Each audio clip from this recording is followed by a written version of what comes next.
You guys all know what I mean when I say the best things in life come in mason jars. So, what we're going to be doing today is one of my favorite parts of any wood project, and that is oiling the wood. It's linseed oil, and I store it in mason jars in the boat because these don't rust. Just don't confuse them with anything else in the boat for cooking wise, because that wouldn't go too well. This is my absolute favorite part because the wood goes from kind of, blondish color, and just the grain comes out and just everything just comes, it just pops. It's so gorgeous. This is like the most satisfying part for me. Now you might be wondering, why oil? Why linseed oil? Why any oil? Why not just varnish and call it a day? Well, the reason is the wood is thirsty. And what that means is not just that it wants whatever is in a mason jar, it wants moisture. So wood comes from trees. We all know that. When it's in the tree, it's full of sap and all sorts of moisture, and the wood is actually just a series of tubes that run up and down the tree to carry nutrients from the roots up to the leaves and from the leaves back down to the roots. That's all it is. To give it its rigid structure, it forms a compound called lignin, which is actually what wood is. Wood is just lignified tissue, and this is it. So it's actually just a huge cellulose matrix. So in another way you could think of it is, this is sugar. Lots and lots of sugar. So a dentist just put a whole bunch of sugar in his boat and made his bathroom out of sugar. Yep, that's a weird way of thinking about it. So what happens is, when the tree is alive, there's all this fluid running up and down the tree. So you probably remember from biology class, you have the xylem and the phloem. Those are the tubes that run everything up and down. Now, when the tree's cut down, those tubes remain. The whole structure's there. It's just no longer being used. But the structure is still there, so in a sense, the system can start working again. So if you actually put dry wood on water, you'll see it'll actually pull water or any liquid up through it and draw it into itself because it's dry. And by capillary action, it'll actually just pull these liquids through. Now that's where the problem comes in. So the wood is dry and the wood is made out of sugar. Fungus loves sugar. What happens is, you have dry wood everywhere, moisture gets on it, gets wicked in. Along with that water comes mold spores and all sorts of other goodies. They get in there, they start feasting and rotting away your wood. Your wood rots away.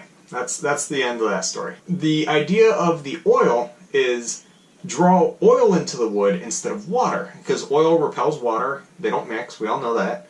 So the wood is dry, and the reason it's dried is to make it more stable. When wood's wet, it will dry out over time, and as it dries, it shrinks and changes shape and can crack, get those little crack lines. They're actually called checks. But those can form in the wood. You don't want to build a nice, beautiful table and then have it warp and crack. It's going to look awful. Before you get wood, it's processed and dried.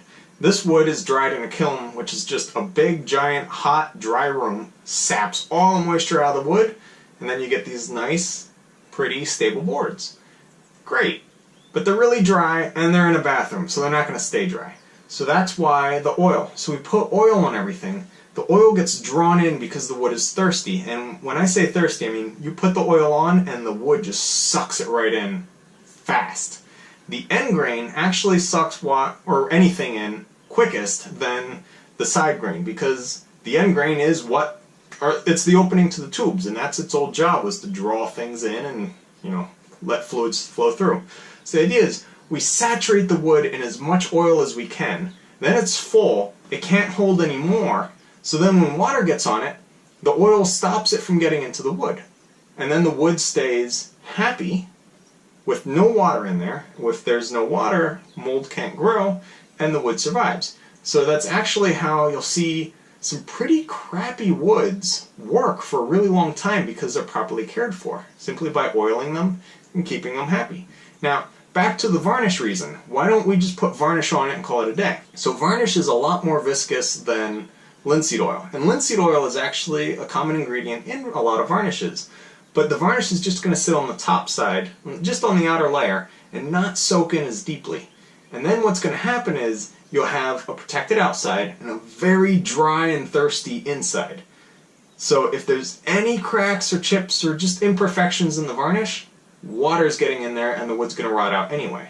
So the idea is soak it completely in oil, get it so that it can't take any more fluid. So you'll know that because you'll be painting on the linseed oil over and over and over, and then it just stops drawing it into the wood. At that point, you'll let everything dry, and then you go and varnish it. Now, linseed oil can take about a week to dry, so it's not a quick process. But once it's completely saturated and it's no longer thirsty, you put the varnish on the outside.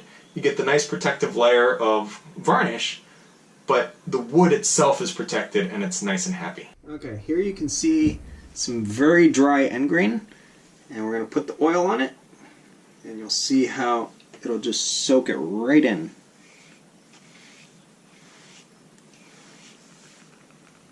See how it's just drawing it right in there? The wood just goes dry almost instantly. And that is what you want to stop having. So you want to paint it with the oil until it stays wet on the outside. And then it's finally ready. Here where it's not end grain, you can see that it stays moist a little longer. It doesn't get drawn in as fast. And that is because this part of the wood isn't really in charge of drawing stuff in. It will slowly, but it's a very slow process. The end grain, bless you, the end grain is where it really sucks it in really fast. Thirsty wood doesn't take a long time to actually draw in the oil. I mean, this is real time, not time lapse. It just soaks it right in.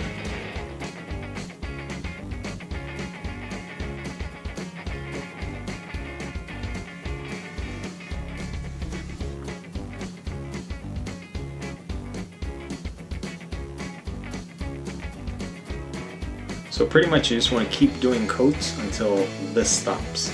And then the wood is fully saturated, it's drawn in all the oil it wants to take in, and that means there's no chance that water's going to follow in there.